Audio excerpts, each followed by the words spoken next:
Assalamualaikum warahmatullahi wabarakatuh. Hari ini kita akan membahas mengenai desentralisasi dan otonomi daerah. Di sini sudah ada judulnya tentang desentralisasi dan otonomi daerah. Nah, apa sih yang dimaksud dengan desentralisasi dan otonomi daerah? Kita akan bahas di materi kita di hari ini. Oke, ini materi kita untuk hari ini yaitu tentang desentralisasi dan otonomi daerah. Kita akan lanjut ke slide berikutnya. Nah, untuk slide ini kita akan membahas dulu mengenai peta konsepnya dulu ya. Jadi, yang akan kita bahas adalah tentang definisi istilah.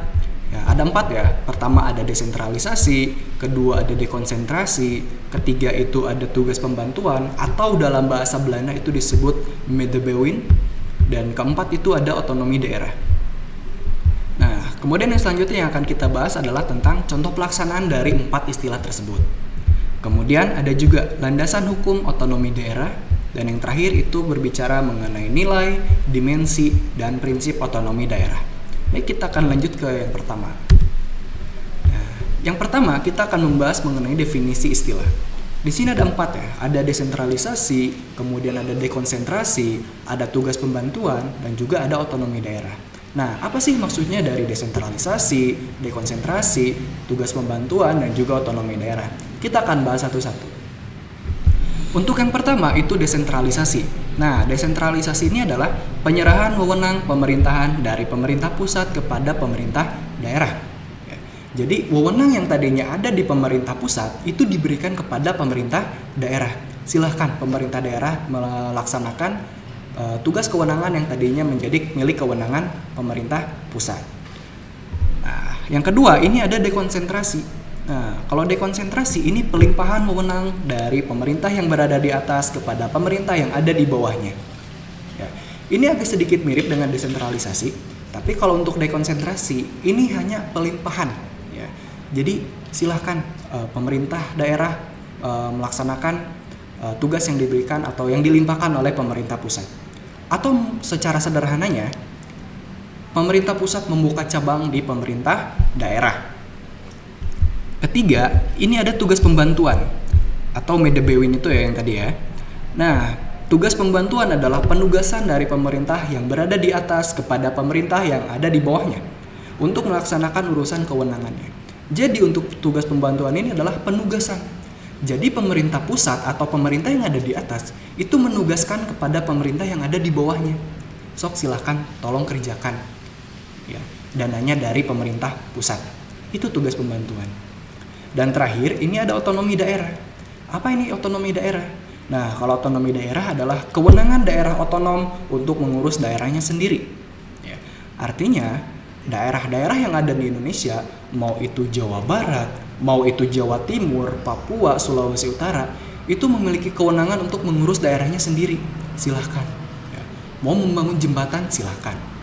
Mau membangun jalan raya, silahkan. Diberikan kewenangan untuk mengurus daerahnya sendiri. Itu definisi istilahnya. Oke, kita akan lanjut ke berikutnya yaitu tentang contoh pelaksanaan. Tadi di awal kita membahas mengenai definisinya, sekarang kita akan bahas mengenai contoh dari keempat istilah tersebut. Pertama adalah mengenai desentralisasi. Apa ini contoh desentralisasi? Apa contoh kewenangan yang bisa diberikan pemerintah pusat kepada pemerintah daerah? Contohnya adalah tentang pemilihan kepala daerah. Ya. Pemilihan kepala daerah ini diberikan kepada pemerintah daerah. Karena apa?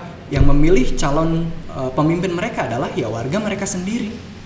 Contoh, ya, pemilihan bupati dan wakil bupati Bandung. Itu pasti yang akan memilih adalah warga Kabupaten Bandung sendiri. Ya. Jadi diberikan kebebasan untuk memilih bupati maupun wakil bupatinya. Kemudian yang kedua, itu kita akan membahas mengenai contoh dari dekonsentrasi.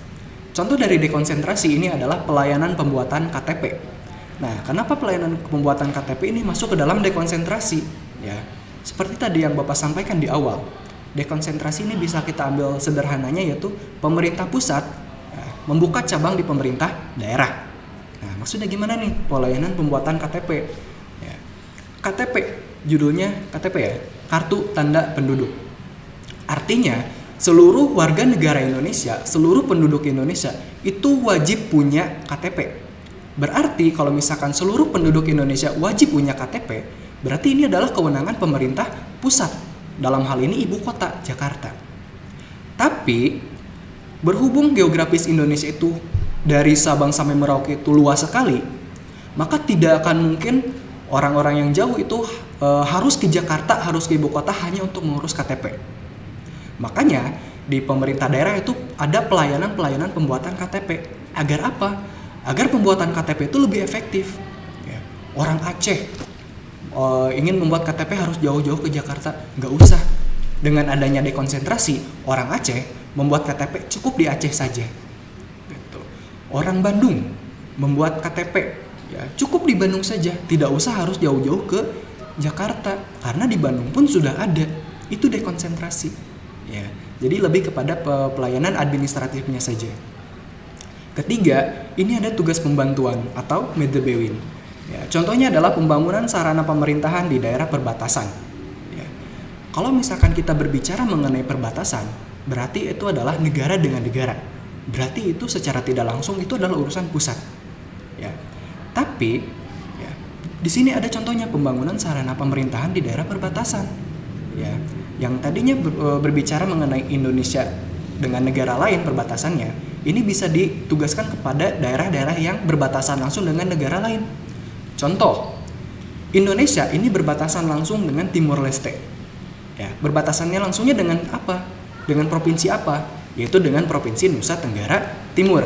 Nah, pemerintah pusat ini menugaskan kepada Nusa Tenggara Timur untuk melaksanakan tugas-tugas atau membangun sarana pemerintahan di daerah perbatasan. Karena yang berbatasan langsung adalah Nusa Tenggara Timur dengan Timor Leste. Ya. Bukan Jakarta dengan Timor Leste. Ya, tapi Nusa Tenggara Timur dengan Timor Leste. Jadi dibangunlah pusat pemerintahan di sana. Ditugaskan kepada pemerintah Nusa Tenggara Timur untuk membuat atau untuk membangun sarana pemerintahan di sana. Agar pemerintah pusat pun bisa mengkontrol apa yang terjadi di perbatasan. Nah, kemudian yang terakhir ini ada otonomi daerah. Kalau otonomi daerah, ini salah satu contohnya adalah memasukkan bahasa daerah ke dalam pembelajaran di sekolah sesuai daerah masing-masing. Kita di Jawa Barat nih. Di Jawa Barat, di sekolah di Jawa Barat pasti ada yang namanya pelajaran bahasa Sunda. Ya.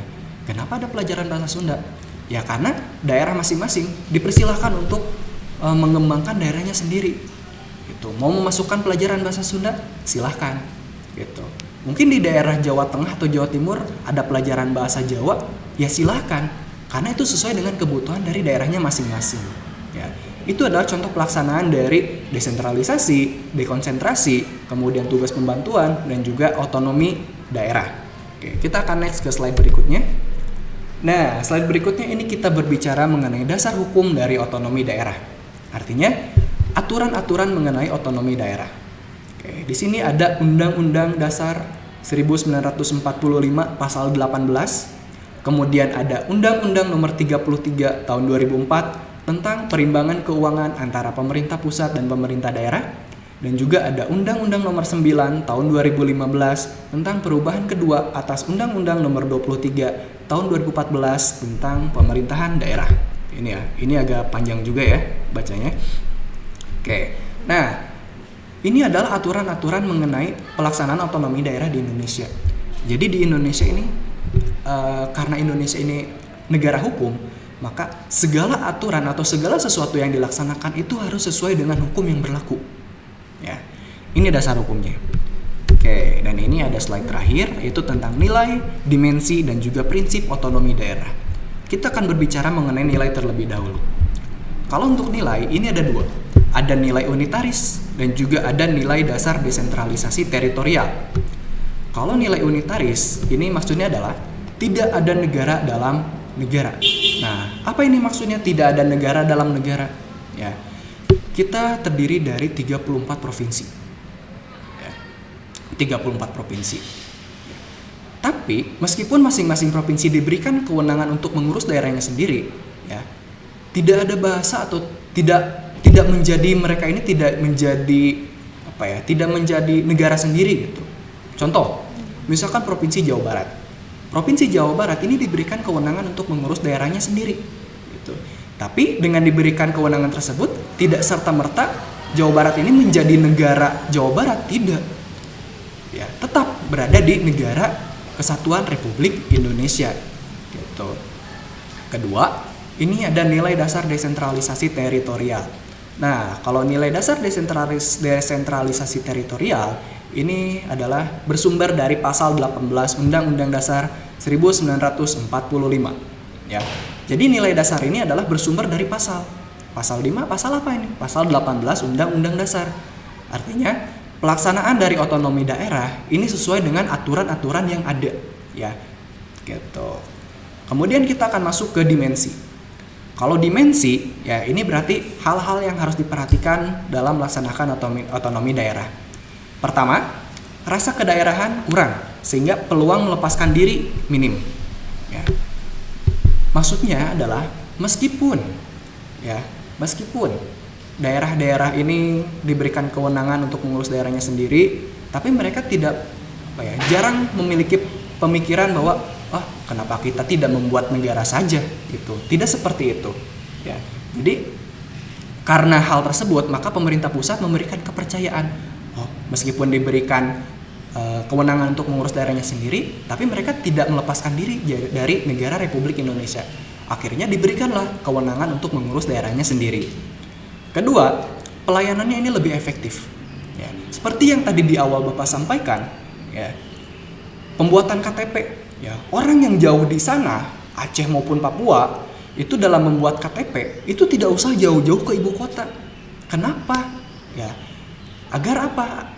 Ya, agar pelayanannya lebih efektif. Gitu. Dengan adanya pelayanan KTP di masing-masing daerah, maka pelayanan akan lebih efektif dan juga pengeluaran itu tidak akan besar sekali. Gitu. Dan ketiga, ini ada kabupaten atau kota lebih tahu kebutuhan dan potensi daerahnya. Karena yang paling tahu kebutuhan atau paling tahu potensi daerahnya adalah ya kota atau kabupaten itu sendiri. Contoh, ya, Kabupaten Bandung itu punya daerah yang sangat potensial, yaitu daerah Ciwidey. Ya. Kalau misalkan pemerintah Kabupaten Bandung harus menunggu dari pemerintah pusat, itu akan lama. Ya. Kenapa tidak pemerintah Kabupaten Bandung itu bergerak sesuai dengan kebutuhan daerahnya masing-masing, sesuai dengan daerahnya sendiri. Ternyata daerah Ciwidey ini berpotensi untuk pembuatan atau pembangunan kebun teh, kemudian hutan, tempat camping dan lain-lain. Akhirnya dikembangkan karena yang tahu potensi daerah tersebut adalah ya kabupaten atau kota tersebut, gitu. Dan terakhir ini adalah prinsip. Ya, prinsip ini berarti apa yang harus dipegang dalam melaksanakan otonomi daerah. Pertama ada nyata. Nyata ini adalah sesuai kondisi sebenarnya di daerah. Jadi nyata ini maksudnya adalah ya berarti pelaksanaan otonomi daerah ini harus sesuai dengan apa yang terjadi di daerah tersebut. Misalkan di Bandung itu tidak ada pantai, tapi memaksakan diri ingin membuat pantai, ya tidak bisa. Ya karena Bandung ini ada di tengah-tengah pulau, jadi susah. Tapi gimana caranya nih untuk mengakomodir? Gimana caranya kalau misalkan kita membuat kolam renang yang ada arusnya? Ya, itu salah satu bentuk salah satu bentuk inovasi ya sesuai dengan kenyataan yang ada gitu. Kedua, ini bertanggung jawab. Nah, bertanggung jawab ini digunakan untuk memperlancar pembangunan. Ya, pemerintah daerah ini diberikan tanggung jawab oleh pemerintah pusat untuk melaksanakan pembangunan di daerahnya masing-masing. Ya, pemerintah Bandung misalkan, Bandung ingin membuat jembatan layang, silahkan asal bertanggung jawab dan hasil pembangunannya jelas. Kemudian misalkan daerah Papua misalkan ingin membuat jalan raya, silahkan asal pembangunannya jelas dan bisa dipertanggungjawabkan. Itu maksudnya bertanggung jawab. Dan terakhir ini dinamis. Nah, kalau dinamis ini adalah sarana untuk lebih baik dan lebih maju. Ya. Jadi harus bisa memperhatikan apa nih yang bisa kita kembangkan dari daerah masing-masing. Misalkan tadi Kabupaten Bandung. Ya, Kabupaten Bandung ini punya daerah Ciwidey. Sudah terkenal sampai keluar. Ternyata Kabupaten Bandung ini masih punya nih daerah satu lagi yang potensial sekali, misalkan daerah Ranca Bali. Nah, kenapa tidak daerah Ranca Bali ini dikembangkan? Agar apa? Agar nanti pemasukan kepada pemerintah daerah itu lebih banyak lagi, ya. Dan Kabupaten Bandung ini akan dikenal oleh masyarakat di luar sana. Ya. Itu adalah nilai, dimensi dan prinsip dari otonomi daerah. Ya. Oke. Itu mungkin yang bisa Bapak sampaikan mengenai video pembelajaran hari ini. Semoga kalian paham mengenai apa yang Bapak sampaikan. Ya, kalau gitu terima kasih kalian sudah menonton video ini. Bapak cukupkan. Assalamualaikum warahmatullahi wabarakatuh.